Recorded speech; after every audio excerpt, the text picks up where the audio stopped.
Oke, Assalamualaikum warahmatullahi wabarakatuh. Kami dari kelompok 5 ingin mempresentasikan laporan tugas besar probabilitas dan statistika. Sebelum kami mempresentasikan hasil laporan kami, izinkan memperkenalkan diri masing-masing. Dengan saya, Fadlan Adi Nugraha dengan NIM 101012482 dengan teman saya. Perkenalkan, nama saya Givani Farahia dengan nomor induk mahasiswa 1010124300026. Perkenalkan, saya Fiona Artika Dewi dengan nomor induk mahasiswa 1010124000361. Oke, kita langsung masuk ke bab 1. Oke, bab 1. Latar belakang dari laporan kami yaitu perkembangan teknologi digital telah membawa perubahan besar dalam kehidupan mahasiswa, khususnya dalam penggunaan media sosial platform seperti Instagram, TikTok, dan lain-lainnya. Oke, tetapi juga sebagai media komunikasi dan pencarian informasi berdasarkan laporan, rata-rata masyarakat Indonesia menghabiskan lebih dari 3 jam per hari untuk mengakses media sosial. Di sisi lain juga, konsentrasi belajar merupakan faktor penting yang memenuhi keberhasilan akademik mahasiswa. Konsentrasi yang baik memungkinkan mahasiswa memahami materi secara optimal, sedangkan rendahnya konsentrasi dapat menurunkan kualitas belajar. Oleh karena itu, diperlukannya analisis statistik untuk mengetahui apakah terdapat hubungan antara intensitas penggunaan media sosial dengan tingkat konsentrasi belajar mahasiswa. Dengan hasil penelitian ini dapat menjadi bahan evaluasi dalam pengelolaan penggunaan media sosial secara lebih bijak. Oke, di sini kita dapat merumuskan masalahnya apa aja sih? Yaitu ada apakah terdapat hubungan antara intensitas penggunaan media sosial dan tingkat konsentrasi belajar mahasiswa? 2. Bagaimana arah hubungan antara durasi penggunaan media sosial dengan konsentrasi belajar mahasiswa? Terus ada tujuan penelitian kami yaitu mengetahui hubungan antara intensitas penggunaan media sosial dan tingkat konsentrasi belajar mahasiswa dan menganalisis kecenderungan pengaruh penggunaan media sosial terhadap konsentrasi belajar mahasiswa.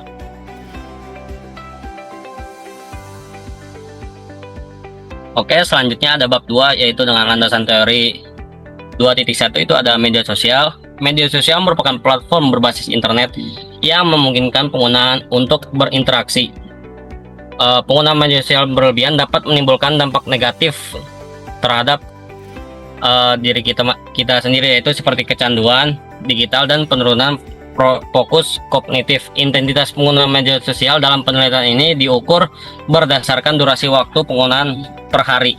Terus ada juga 2.2 konsentrasi belajar. Konsentrasi belajar adalah kemampuan untuk memusatkan perhatian pada materi pembelajaran dalam jangka waktu tertentu tanpa gangguan stimulus internal maupun eksternal. Terus ada analisis statistik. Analisis statistik digunakan untuk mengolah dan menginterpretasikan data kuantitatif. Penelitian ini menggunakan statistik deskriptif untuk menggambarkan data. Terus ada korelasi person untuk mengetahui hubungan antar variabel. Terus ada juga regresi linear sederhana untuk melihat arah pengaruh variabel bebas terhadap variabel terikat.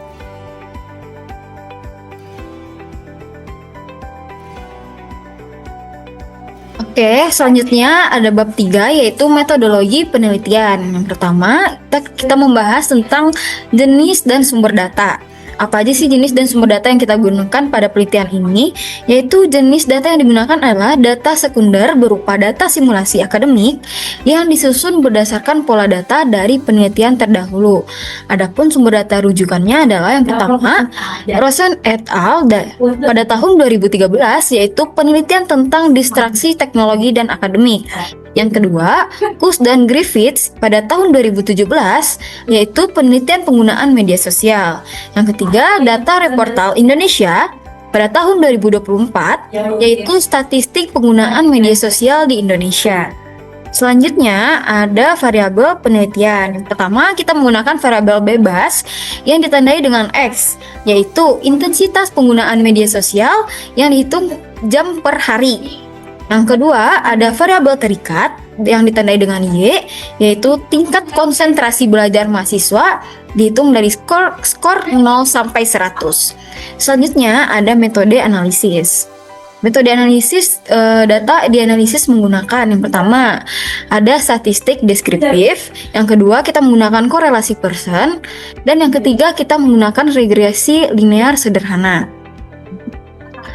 Oke, selanjutnya ada bab 4 yaitu analisis dan pembahasan.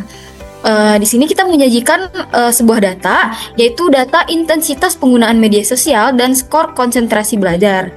Berikut kita tampilkan data dari penggunaan media sosial dan skor konsentrasi belajar. Nah, di sini ada 1 sampai 10 data, dan di sampingnya juga ada durasi media sosial, jam per hari, dan skor konsentrasi. Contohnya pada yang pertama, jika durasi media sosial 1,5, maka skor konsentrasinya 85. Berikut dan dilanjutkan dengan data-data selanjutnya.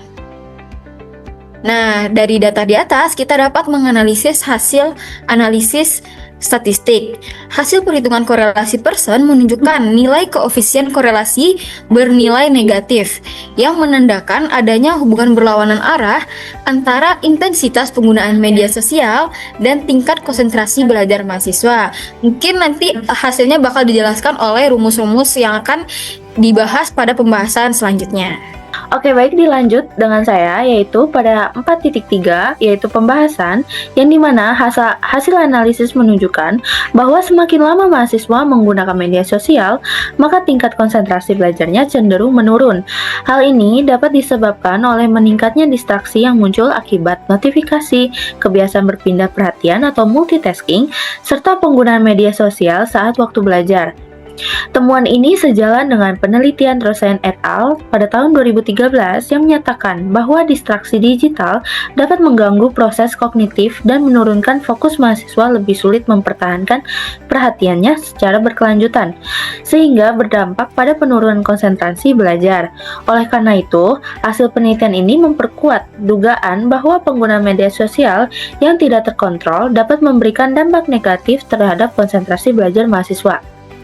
Oke, lanjut pada 4.4, yaitu perhitungan korelasi Pearson, yang dimana rumus korelasi Pearson ini sebagai berikut, yang dimana R sama dengan N sigma XY dikurangkan dengan sigma X dikalikan dengan sigma Y, lalu dibagi dengan akar N sigma X kuadrat dikurang sigma X dikuadratkan dikalikan dengan N sigma Y kuadrat dikurang dengan sigma Y dikuadratkan. Data yang kita gunakan yang dimana data yang sudah dijabarkan oleh teman saya sebelumnya, yaitu X sama dengan jam medsos dan Y itu sama dengan konsentrasi. Baik, berikut datanya.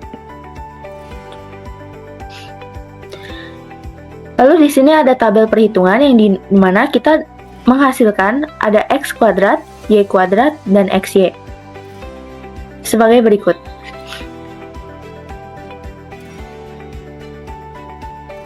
Lalu di sini kita akan menjumlahkan, yang dimana sigma X ini sama dengan 37, sigma Y ini sama dengan 694, sigma X kuadrat sama dengan 161,25, sigma Y kuadrat sama dengan 49.018,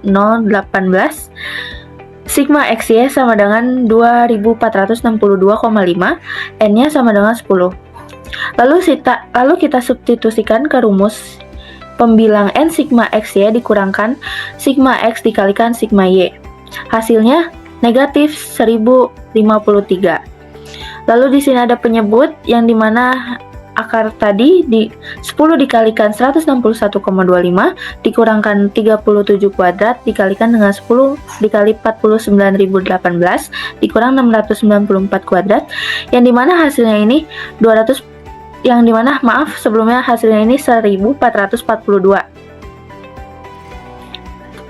Lalu di sini nilai korelasinya, yang dimana R ini menunjukkan negatif 0,73, yang dimana nilai tersebut tuh berada pada rentang 0,60 dikurang 0,79, yang menunjukkan tingkat hubungan itu kuat. Tanda negatif pada koefisien korelasi menunjukkan bahwa hubungan yang terjadi bersifat berlawanan arah, yang dimana artinya semakin tinggi intensitas penggunaan media sosial, maka semakin rendah tingkat konsentrasi belajar mahasiswa.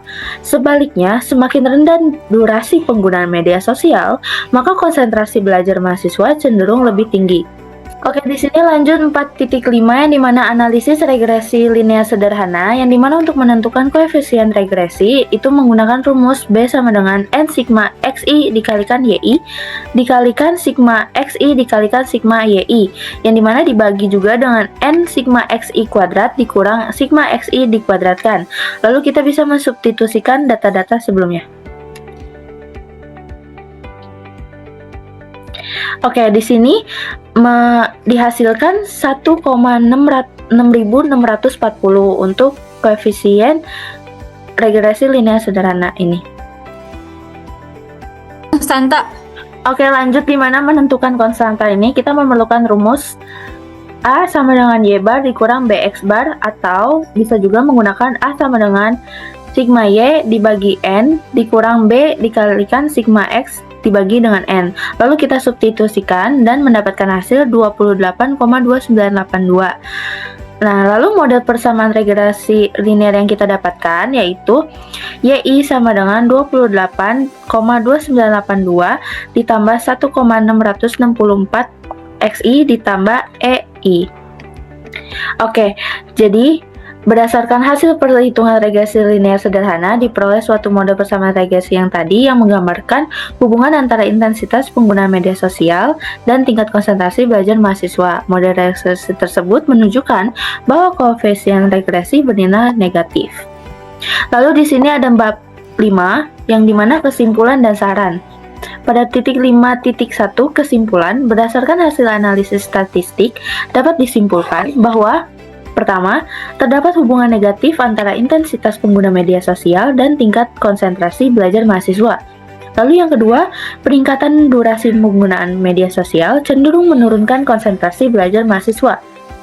Lalu di sini juga terdapat saran yang dimana yang pertama ini mahasiswa disarankan untuk mengatur waktu penggunaan media sosial agar tidak mengganggu proses belajar. Lalu yang kedua, penelitian ini selanjutnya diharapkan menggunakan data Premier dengan jumlah responden yang lebih besar agar hasil lebih akurat.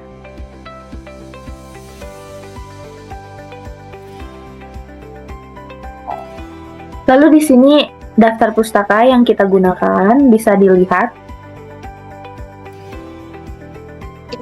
Oke, sekian presentasi yang sudah kami sampaikan. Kurang lebihnya mohon maaf. Kami akhiri. Assalamualaikum warahmatullahi wabarakatuh. Waalaikumsalam warahmatullahi wabarakatuh.